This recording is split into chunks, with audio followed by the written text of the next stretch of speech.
नमस्कार. झटपट स्वादिष्टमध्ये मी भारती तुमचे एकदा मनापासून स्वागत करते. आज आपण बनवणार आहोत तारल्यांचे सार. हे बघा, या तारल्या बघा, तुम्हाला कशा अशा अगदी मोठ्या मोठ्या दिसतील. मी आज मार्केटमध्ये गेली होती त्यावेळेला मला दिसल्या. तर कधी तारल्या खूप लहान असतात, पण आज मला अशा मोठ्या दिसल्या, म्हणून मी विचार केला की चला माझ्या खवयांना मी आज तारल्याची सार करून दाखवते. आता त्यासाठी लागणारे साहित्य, याच्यामध्ये मी बेडग्या मिरच्या टाकल्या 10-12, 1 चमचा धने, 1 चमचा बडीशेप आणि 2-3 त्रिफळं टाकली आहेत. ही कशी 10-15 मिनटं अगोदर भिजवत ठेवायची असतात, म्हणून मी ती भिजवून ठेवली आहेत. तेल, कांदा, मीडियम साईजचा कांदा घेतला आहे, 8-10 लसणीच्या पाकळ्या, मीठ, मी कैरी घेतली आहे. आता काय मे महिन्याचा सीझन आहे, कैरी भरपूर बाजारात येतात, म्हणून मी कोकमाच्या जागेवर कैरी घालणार आहे. आणि तुम्हाला जर कोकमं टाकायचं तर तुम्ही कोकमं टाकू शकता, पण मी कैरी ह्यासाठी टाकते की अगदी सीझनमध्ये जर आपण हे खाल्लात तर तुम्ही एकदा ट्राय करा, खूपच चविष्ट लागतात हे मच्छी. कढीपत्ता, फोडणीसाठी कांदा आणि हे ओलं खोबरं. आता आहे ना, ही तुम्हाला मी तारल्या कशा साफ करतात ते दाखवणार आहेत. आता ह्या तारल्याने आमच्या मालवणी भाषेमध्ये कांटासुद्धा बोलतात. म्हणजे मी माझ्या आजीकडून अशी ऐकायची की मी कांटे, आज मी ना बाजारातून कांटा घेऊन येलं आहे, म्हणजे आम्ही यांना तारल्याना कांटासुद्धा बोलतो. यांच्यावर भरपूर खवलं असतात आणि ही आपल्याला खवलं व्यवस्थित साफ करायची असतात. खरं तर मार्केटमधूनच साफ करून आणली असती, पण मला तुम्हाला दाखवायचं होतं की कशी साफ करतात, म्हणून मी आज असेच घेऊन आले आणि तुम्हाला दाखवते. हे बघा,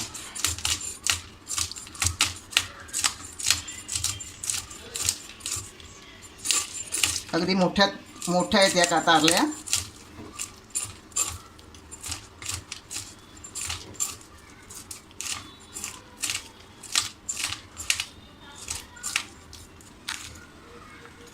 आता इथून आपण यांची ही पंख काढून टाकायचे.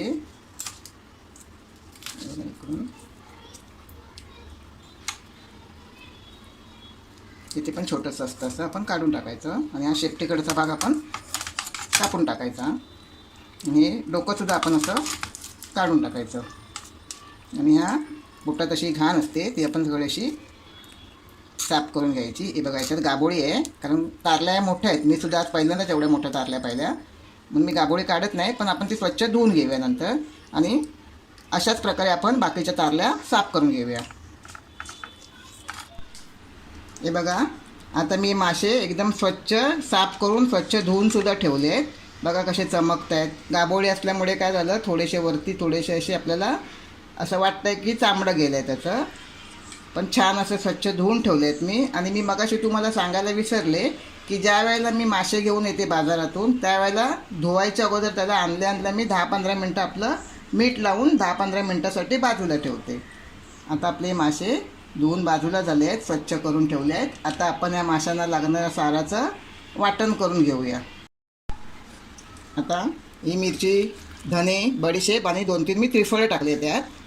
म्हणजे भिजत ठेवल्याने काय होतं, पटकन आपले मिरच्या छान अशा बारीक वाटून होतात, म्हणून मी 10-15 मिनटं अगोदर भिजतच ठेवले होते.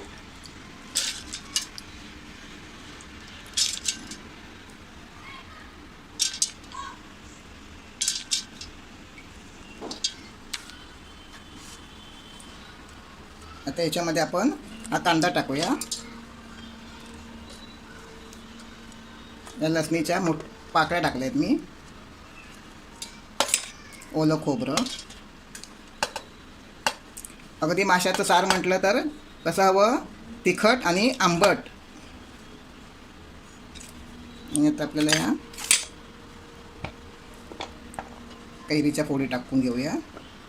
कैरीने काय होतं, माशांना अजूनच टेस्ट कोकमांपेक्षा सुद्धा छान टेस्ट येते. म्हणून आपण मे महिन्याच्या सीझनमध्ये जेव्हा केव्हा आपल्याला कैऱ्या मिळतील त्यावेळेला नक्कीच तुम्ही माशांमध्ये कैरीचा वापर करा. आता याच्यामध्ये पाणी टाकून आपण छानपैकी असं बारीक गंधासारखं वाटून घ्यायचं आहे. हे बघा, आता आपलं वाटण छान वाटून झालं आहे. आता आपण मासे फोडणीला घालूया.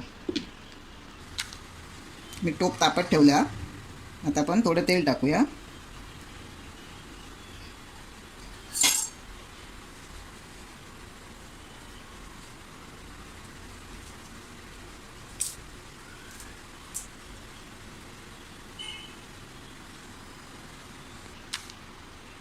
कढीपत्त्याची पानं टाकूया.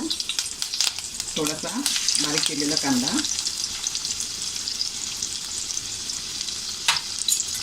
थोडं आपल्याला हे परतून घ्यायचं आहे कांदा. जास्त काळा नाही करायचा, फक्त असं जरा थोडा रंग बदलू देत, म्हणजे आपण त्याच्यामध्ये पूर्ण आपण वाटलेला मसाला टाकायचा आहे.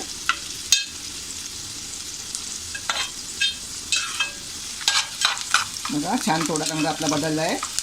त्याच्यामध्ये आपण जे वाटण केलं होतं ते घालूया.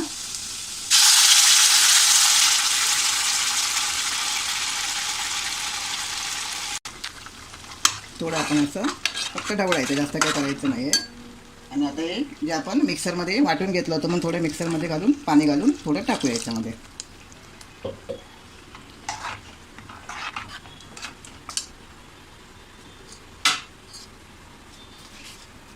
चवीनुसार मीठ. आणि आपण जर कोकमं टाकत असाल तर ह्या वेळेला आपल्याला कोकमं टाकायला हवी, पण आपण कैरी टाकल्यामुळे ती वाटपाबरोबर वाटून गेली आहे. आणि हे कैरीचं जे बाट आहे ते आपण टाकूया, म्हणजे छान असं शिजलं की ते चवीला खूप छान लागतं. आता याला आपण एक मस्त एकदम उकळी यायला देऊया. आणि उकळी आल्यानंतर आपल्याला त्याच्यामध्ये आपल्या तारले मासे आहेत ते सोडायचे आहेत. अशी छान उकळी येऊ देत. उकळी येईपर्यंत वाट बघूया. हे बघा आता माशांना छान उकळी आली आहे. बघा आता आपल्या या कढीला छान उकळी आली आहे. आता याच्यामध्ये आपण असे मासे सोडूया. मासे सोडल्यानंतर आपण त्याला जास्त वेळ कढवायचं नाही आहे.